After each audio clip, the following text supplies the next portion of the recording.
മുണ്ടക്കയിൽ സൈന്യം നടത്തിയ thermal radar പരിശോധനയിൽ ജീവന്റെ സാന്നിധ്യം കണ്ടെത്തി. മുണ്ടക്കൈ പള്ളിക്ക് സമീപത്തെ വീട്ടിലെ പരിശോധനയിലാണ് സിഗ്നൽ ലഭിച്ചത്. സൈന്യം സ്ലാബ് തുരന്ന് പരിശോധിക്കുകയാണ്. മുഹമ്മദ് അസ്ലം വിവരങ്ങൾ നൽകും. അസ്ലം, വലിയ പ്രതീക്ഷയും ആശ്വാസവുമായാണ് സിഗ്നൽ ലഭിച്ചത്. അപ്പോൾ ആ സിഗ്നൽ എന്താണ് എന്ന് പരിശോധിക്കുകയാണ് സൈന്യം.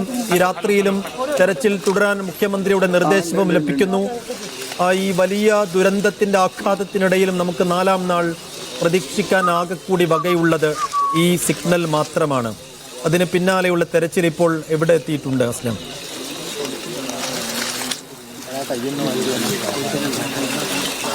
ഇപ്പോഴൊരു ആദ്യഘട്ടത്തിൽ തിരച്ചിൽ നടത്തി, അതായത് ഒരു ജീവന്റെ സ്പന്ദനമുണ്ട് എന്നൊരു ഇത് കിട്ടിയതിന് ശേഷം നമുക്ക് സാജിദ് കൂടി വരുന്നുണ്ട്. സാജിദ്, അവിടെ ഇപ്പോൾ പട്ടാളമുണ്ട്, അതോടൊപ്പം തന്നെ റവന്യൂ ഉദ്യോഗസ്ഥരുണ്ട്. എന്താണ് ഇവിടെ ഇനി തെരച്ചിൽ സംബന്ധിച്ച് അവരുടെ പ്ലാൻ എന്താണ്?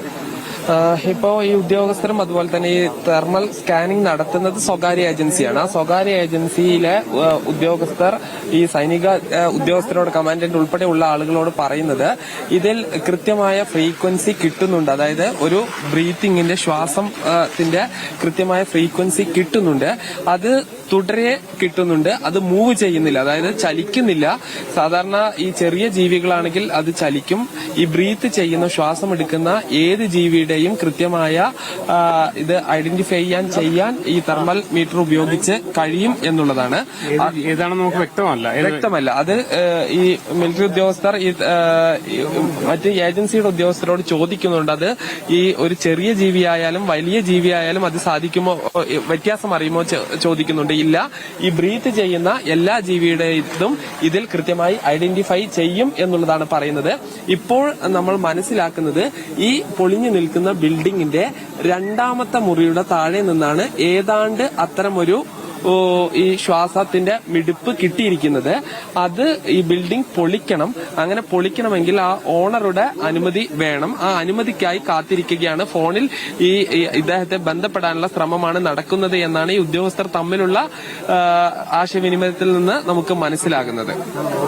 സൈഫുദ്ദീൻ, ഇതാണ് കാരണം നമുക്ക് ഈ ഉദ്യോഗസ്ഥർ സൈന്യം ഏറ്റെടുത്തുകൊണ്ട് ഈ നടപടിയിലേക്ക് പോകുമെന്ന് കളക്ടർ നിർദ്ദേശിച്ചതിന് ശേഷം ശരിക്കും എന്താണ് ഈ അവരുടെ പ്ലാൻ എന്നതിനെ കുറിച്ച് അവ്യക്തത ഉണ്ടായിരുന്നു. ഉദ്യോഗസ്ഥരും റവന്യൂ ഉദ്യോഗസ്ഥരും സൈന്യവും തമ്മിൽ സംസാരിച്ചുകൊണ്ടേയിരിക്കുന്നു. അതിന്റെ വിശദാംശങ്ങൾ സായിദ് പങ്കുവച്ചു. അതായത് ഈ ഒരു കെട്ടിടത്തിന്റെ രണ്ടാമത്തെ കടയുടെ താഴെയാണ് ശരിക്കും ഇതിന്റെ ഒരു ബ്രീത്തിങ്ങിന്റെ സിഗ്നൽ കിട്ടുന്നത്. അത് റെഗുലറായി തന്നെ കിട്ടിക്കൊണ്ടിരിക്കുന്നത്, അതായത് മൂവ് ചെയ്യാത്ത രീതിയിൽ ഉണ്ട്. അത് പക്ഷേ ഏത് ജീവിയാണെങ്കിലും അതിനകത്ത് മൂവ് ചെയ്യാത്ത രീതിയിലാണ് കിട്ടിക്കൊണ്ടിരിക്കുന്നതാണ് അവർ പറയുന്ന ഒരു സിഗ്നൽ. സ്വാഭാവികമായും അവിടെ പരിശോധന നടത്തണമെങ്കിൽ നമുക്ക് ഈ ദൃശ്യങ്ങൾ വ്യക്തമാണ്. ഒരു ഭാഗം ഏറെക്കുറെ അടിവാരം ഇല്ലാത്ത രീതിയിൽ നിൽക്കുന്ന കെട്ടിടമാണ്. ഈ ഒരു ഉരുൾപൊട്ടലിനിടെ തകർന്ന കെട്ടിടത്തിന്റെ പകുതി ഭാഗം എങ്കിലും ഏറെക്കുറെ ഒരു പകുതി ഭാഗം തകർന്ന കെട്ടിടമാണ്. അതുകൊണ്ട് തന്നെ അതിനടിയിൽ ഇപ്പോൾ പരിശോധനകൾ നടത്തുന്നത് പശുമയുള്ള മണ്ണും കൂടി ആയതുകൊണ്ട് തന്നെ പരിശോധന നടത്തുന്നത് രക്ഷാപ്രവർത്തകരുടെ സുരക്ഷയെ തന്നെ ബാധിക്കും. അതുകൊണ്ട് തന്നെ ഈ കെട്ടിടം പൊളിച്ചതിന് ശേഷം അതിന്റെ അടിവാരം തോണ്ടിക്കൊണ്ടുള്ള ഒരു പരിശോധനയിലേക്കായിരിക്കും സൈന്യം ആലോചിക്കുന്നത്. സ്വാഭാവികമായിട്ട് ഒരു സാങ്കേതിക നടപടിക്രമം എന്ന നിലയിൽ ഇതിന്റെ ഈ കെട്ടിടത്തിന്റെ ഉടമയോട് അനുവാദം ചോദിക്കേണ്ടി വരും. അത്തരം നടപടികൾക്ക് വേണ്ടി റവന്യൂ ഉദ്യോഗസ്ഥരോട് പറഞ്ഞിട്ടുണ്ട്. അവർ ആ നടപടികൾ പൂർത്തീകരിച്ചില്ല. ഇതിന്റെ ഉടമ ഇപ്പോൾ വരുമെന്നാണ് നമുക്ക് മനസ്സിലാക്കുന്നത്. അങ്ങനെയാണെങ്കിൽ ആ നടപടി പൂർത്തീകരിച്ചു കഴിഞ്ഞാൽ കെട്ടിടം അതിന്റെ ഇതിലേക്ക് പോകും. കെട്ടിടം പൊളിച്ചുകൊണ്ട് നടപടിയിലേക്ക് പോകുമെന്നാണ് നമുക്ക് മനസ്സിലാക്കാൻ കഴിയുന്നത്. എന്തായാലും വളരെ ശ്രമകരമായ ദക്ഷാദൌത്യത്തിനിടയിൽ ഒരു ശ്വാസത്തിന്റെ ഒരു മിടിപ്പ് ഉണ്ട് എന്നുള്ളൊരു പ്രതീക്ഷയുടെ ഒരു കിരണം വന്നതിന്റെ അടിസ്ഥാനത്തിൽ എല്ലാവരും, സൈന്യവും അതോടൊപ്പം തന്നെ മറ്റ് സർക്കാർ സംവിധാനങ്ങളും സന്നദ്ധ പ്രവർത്തകരും ഒരുമിച്ചുകൊണ്ട് ഇതിലേക്ക് പോവുകയാണ്. സാധ്യത നിലവിലെ നമുക്ക് എന്തൊക്കെയാണ് നമുക്ക് പറയാൻ പറ്റുക ഇവിടെ നിന്നുകൊണ്ട്? ഇതിൽ ഈ പ്രതീക്ഷയ്ക്ക് ഏറ്റവും പ്രധാനപ്പെട്ട കാരണമായിട്ട് പറയുന്നത്, ഈ ഒരു മനുഷ്യനാണെങ്കിൽ ഈ അധികം താഴ്ചയിൽ അല്ലെങ്കിൽ ചെറിയ രീതിയിലുള്ള ഒരു ഹോൾ ഉണ്ടെങ്കിൽ പോലും ശ്വാസം എടുക്കാൻ കഴിയും. അങ്ങനെ 6 ദിവസം വരെ ജീവൻ നിലനിർത്താൻ കഴിയും. അതായത് ഈ ശ്വാസം ഈ ചെറിയ മണ്ണിന്റെ ശിശിരങ്ങളിലൂടെ ഉള്ളിലേക്ക് വരികയാണെങ്കിൽ മനുഷ്യനാണെങ്കിൽ 6 ദിവസം വരെ കഴിയും എന്നുള്ളതാണ്. ഇപ്പോൾ ഈ തെർമൽ പരിശോധന നടത്തി ഏതാണ്ട് 2.5 മണിക്കൂറോളം ഈ ചുറ്റുഭാഗത്തെല്ലാം തന്നെ JCB ഉപയോഗിച്ച് കുഴിച്ചു നോക്കിയെങ്കിലും ഒന്നും കണ്ടെത്താൻ കഴിഞ്ഞില്ല. പിന്നീട് അടുത്ത ഒരു നീർച്ചാലിലും പരിശോധന നടത്തിയിരുന്നു. പക്ഷെ അവിടെയും ഒന്നും കണ്ടെത്താൻ കഴിഞ്ഞില്ല. ഇനി ഈ ഏജൻസിയിലെ തെർമൽ പരിശോധന നടത്തുന്ന ഏജൻസി പറയുന്നത് ഈ തകർന്ന കെട്ടിടത്തിന്റെ രണ്ടാമത്തെ മുറിയുടെ താഴ്ഭാഗത്തായിരിക്കാനാണ് സാധ്യത എന്നുള്ളതാണ്. അവിടെ സ്വാഭാവികമാണ് അത് പൊളിച്ച് മാറ്റണം. അത് പൊളിച്ചു മാറ്റാൻ ഇതിന്റെ ഓണറുടെ അനുമതി വേണം. ആ ഓണറെ ബന്ധപ്പെട്ടിട്ടുണ്ട് എന്നാണ് മനസ്സിലാക്കുന്നത്. ഫൈസൽ, നേരത്തെ ഇവിടെ പരിശോധന നടത്തിയിരുന്നു അല്ലെ? ഈ ഒരു സ്പന്ദനം അത് ഏത് ഘട്ടത്തിലാണ് നിർത്തിവെക്കാൻ തീരുമാനിച്ചത്? അത് നമുക്കറിയാം, ഈ വൈകുന്നേരമായി കഴിഞ്ഞ പ്രദേശത്ത് ഇരുട്ട് വീഴുന്നു. അപ്പോൾ ഇവിടെയുള്ള രക്ഷാപ്രവർത്തകരുടെ ജീവനോ അല്ലെങ്കിൽ മറ്റേതെങ്കിലും തരത്തിൽ അപകടങ്ങൾ വരാനുള്ള ഒരു സാധ്യതയുണ്ട്. അത് മാത്രമല്ല, ഈ ഒരു കെട്ടിടം നമ്മൾ ഇപ്പോൾ സൂചിപ്പിക്കുന്ന പോലെ തന്നെ നേരത്തെയും ഈ കെട്ടിടത്തിന് ഭീഷണി നിലനിന്നിരുന്നു. അതുകൊണ്ട് തന്നെ നേരത്തെ തന്നെ ഈ ഒരു സ്ഥലത്ത് പരിശോധന നടത്തുമ്പോൾ ഇരുവശങ്ങളിലേക്കും ആളുകളെ മാറ്റിക്കൊണ്ടായിരുന്നു ഈ ഭാഗത്ത് പരിശോധന നടത്തിയത്. അതുകൊണ്ട് തന്നെ ഈ ഇരുട്ടാകും തോറും ഒരുപക്ഷെ ഈ കൂടുതൽ അപകടങ്ങൾ സംഭവിക്കുമ്പോൾ ആളുകൾക്ക് ഓടാനോ അല്ലെങ്കിൽ മറ്റത്തരത്തിൽ മാറാനോ ഒരുപക്ഷെ സാധിക്കണമെന്നില്ല. ആ ഒരു രക്ഷാപ്രവർത്തകരുടെ സുരക്ഷയെ മാനിച്ചുകൊണ്ട് മാത്രമാണ് ഈ ഒരു ഭാഗത്ത് നേരത്തെ തിരച്ചിൽ നിർത്താനുള്ള ഒരു സാഹചര്യം ഉണ്ടായത്.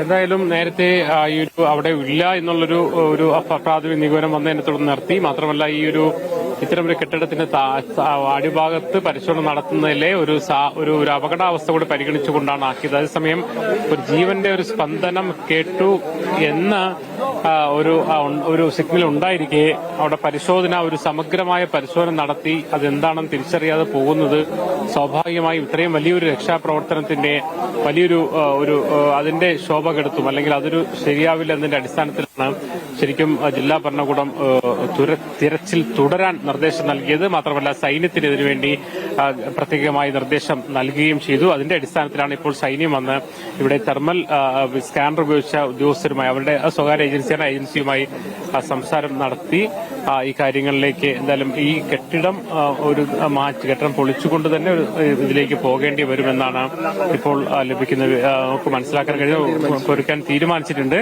ഇനി ആ ഉദ്യോഗസ്ഥരെ ക്ഷമിക്കണം, ആ ഒരു കടവുടമയെ ഇവിടെ എത്തിക്കഴിഞ്ഞാൽ ഒരു സാങ്കേതികമായ ഒരു കാര്യം മാത്രമാണ് അനുമതി വാങ്ങുക. ദുരന്ത നിവാരണവുമായി ബന്ധപ്പെട്ട പെട്ടെന്ന് ചെയ്യാവുന്നതേ ഉള്ളൂ, അതിൽ കാര്യമില്ല, അത് പെട്ടെന്ന് നടക്കും. എന്നാലും ഈ ഒരു കെട്ടിടം പൊളിച്ചുകൊണ്ടുള്ള ഒരു പരിശോധനയിലേക്ക് പോകും. മുണ്ടക്കൈ എന്ന് പറയുന്ന ഈ ഒരു ഉരുൾപൊട്ടലിന്റെ ഒരു പ്രധാനപ്പെട്ട ഏറ്റവും കൂടുതൽ ആഘാതമുണ്ടായ ഒരു കേന്ദ്രത്തിൽ ആണ് പരിശോധന. നമുക്കറിയാം, ഇന്ന് മുഴുവൻ പരിശോധന നടത്തിയിട്ടും LP സ്കൂളിന്റെ അവിടെ ഒരു മൃതദേഹം മാത്രമാണ് കിട്ടിയത്. എന്നിട്ടും രക്ഷാപ്രവർത്തകർ തളരാതെ പരിശോധനകൾ തുടരുകയായിരുന്നു. റഡാർ ഉപയോഗിച്ചുകൊണ്ട്, നായകളെ ഉപയോഗിച്ചുകൊണ്ടൊക്കെ തന്നെ ജീവന്റെയും അല്ലെങ്കിൽ മൃതദേഹങ്ങളുടെയും അവശിഷ്ടങ്ങൾ ഉണ്ടോ എന്നുള്ള പരിശോധനയുമായി മുന്നോട്ട് പോവുകയായിരുന്നു. വളരെ അതിനിടയ്ക്കാണ് ഒരു സ്പന്ദനമുണ്ട് എന്നുള്ളൊരു സാധനം ഒരു സിഗ്നൽ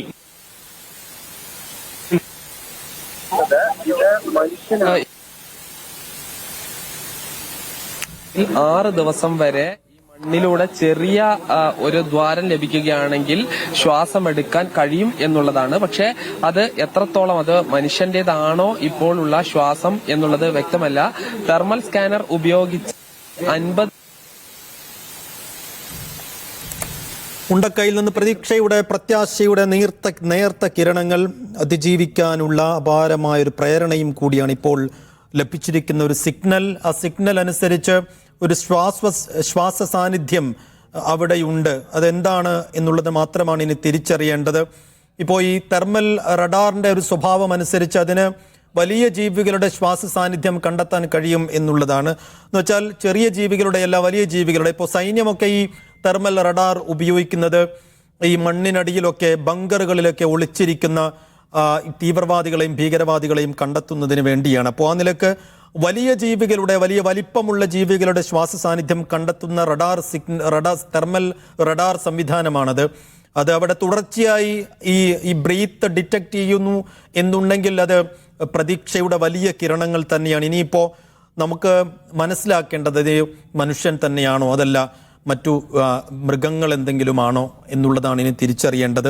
എന്തായാൽ തന്നെയും അതിന് ശ്വാസമുണ്ടെങ്കിൽ, മിടിപ്പുണ്ടെങ്കിൽ, തുടിപ്പുണ്ടെങ്കിൽ ഈ 4 ദിവസത്തിന് ശേഷം, എന്ന് വെച്ചാൽ 5 പകലുകൾക്ക് ശേഷം അതിനുടെ ജീവനോടെ കിട്ടുക എന്നുള്ളത് മഹാത്ഭുതമാണ്.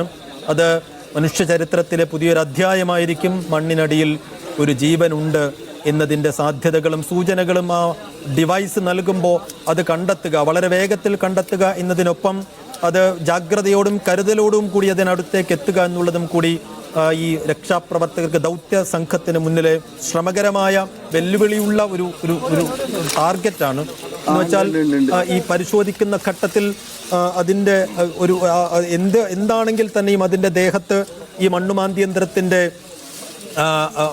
ഭാഗങ്ങൾ തട്ടിപ്പോയാൽ സ്വാഭാവികമായും അത് വലിയ പരിക്കുണ്ടാകാൻ സാധ്യതയുണ്ട്. അതുകൊണ്ട് അതൊക്കെ ഒഴിവാക്കിക്കൊണ്ട് ഒരേ സമയം യന്ത്രത്തിൻ്റെയും